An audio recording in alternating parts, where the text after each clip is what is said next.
Welcome back to the show, everyone. I'm so excited for this next segment.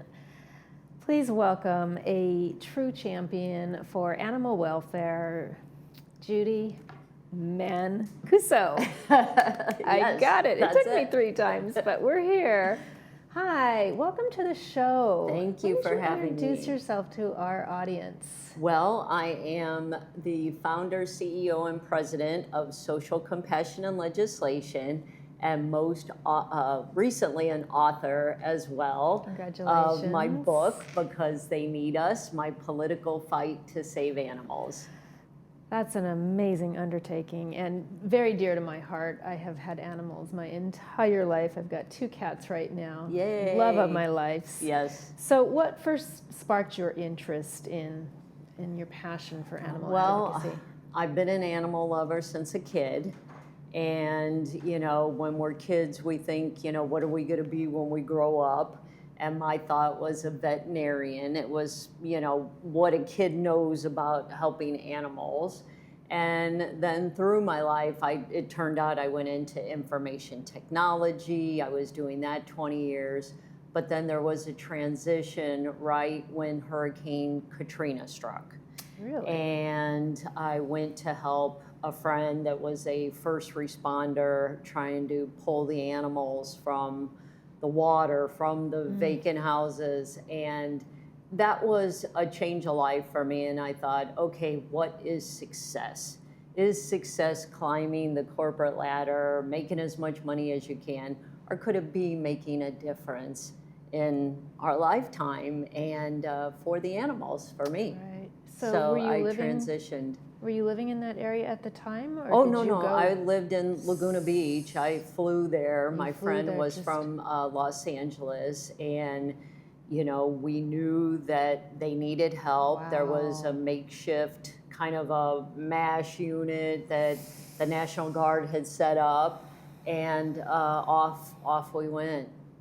Amazing. And that's in my book. I wish I would have known you then. I would have tagged along. So, Judy, what piece of legislation are you most proud of? Well, there's a couple most proud of from the past, like we did a bill that makes it that California only sells cosmetics and personal hygiene products that have not been tested on animals.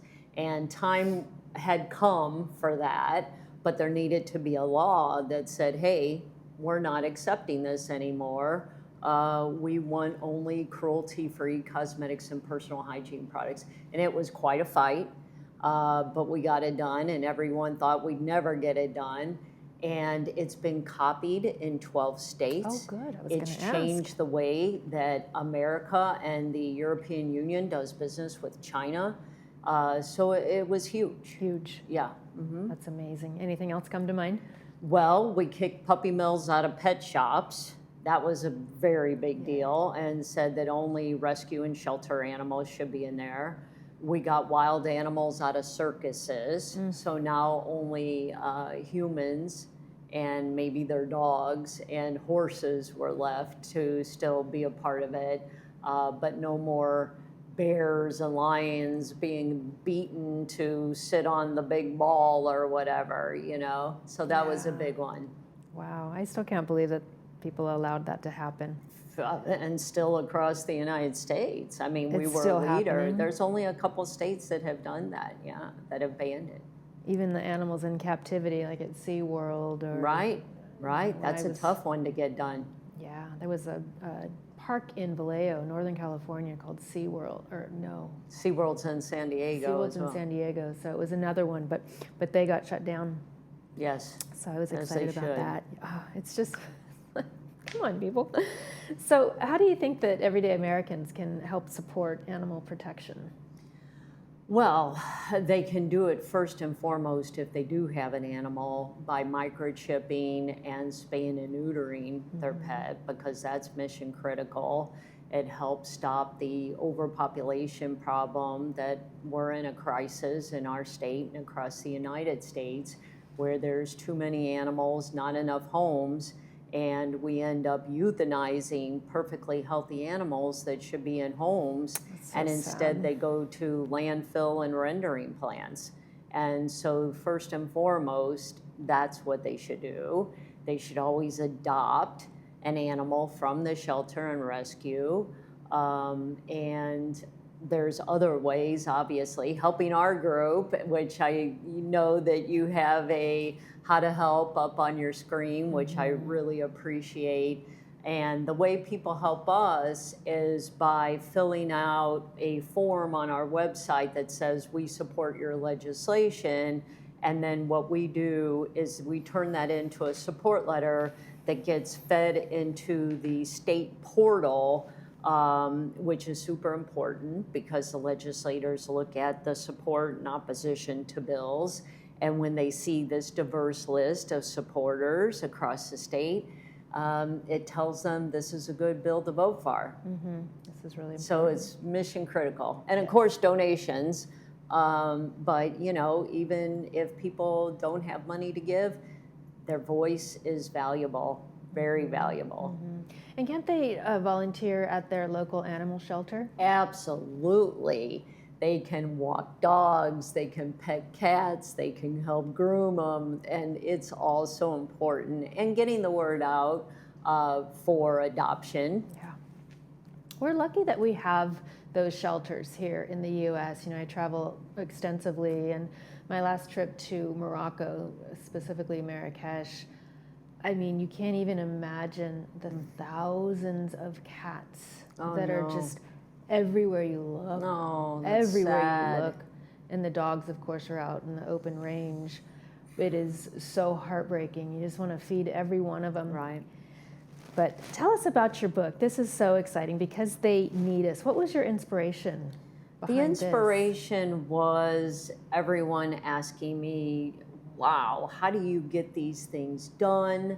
What can I do to help? And when I would tell people stories about the process and what we've been through, I've been told this is my 18th year now since founding my group. Is that right? And people say, you should write a book, you should write a book. And I've thought, that's not going to happen. I don't have the time. I'm not sure I even know how to do that. And then I met a woman that helps people write books, and we went through hours and hours and hours of interviews and then, you know, edits, and it was 18 months. Was A it? long, laborious process, but I'm so glad to have it all documented. And people that read it tell me that it's very inspiring to them. And they learn a lot about the legislative process, which is so important, that people engage in politics and in the legislative process.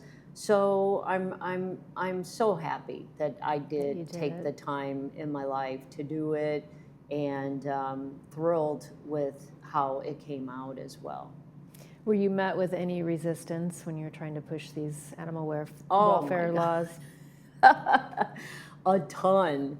And at first, you know, I didn't understand it when I first started. I did a spay and neuter bill. Well, the very first bill we ever did was one that allowed humane officers to get in cars to rescue dogs out of hot cars. People put a dog in their car, go grocery shopping, this or that, crack the window. Well, it can get up to like 110 degrees within 10 minutes, even if it's only in the 70s or 80s outside. Right. So there was no way for officers to get in the car. We did a bill. Governor Schwarzenegger at the time signed it into law. And during that period, I then decided, okay, let's do a spay and neuter law. And get people to do this, because we should not be spending our taxpayer dollars killing animals in shelters. We should be getting people to do the right thing. Well, the opposition was unimaginable. And it was like the Cattlemen's Association, the NRA, the Farm Bureau, people that tested on animals. I mean, there was this vast amount of opposition that made our head spin. It was like, how could this be, right? So I actually hired an opposition research person at the time to dig in, right? And it turns out that, you know, when people make money off of animals, the exploitation of animals, we can call it, that they band together. That if there is legislation coming down that shines a light on it, tries to regulate them, that they hold hands in unison and fight it. So I have been up against some of the largest groups in the whole world, and especially with that cosmetics bill. I'm sure. Judy, I could talk to you for another hour. Thank you. This is all so dear to my heart, but I really appreciate what you've done and appreciate you being here with us today. Thank you so You'll much. have to come back and talk more later. Thank you. Okay. You're watching This Day on Village TV. We'll be back after these messages.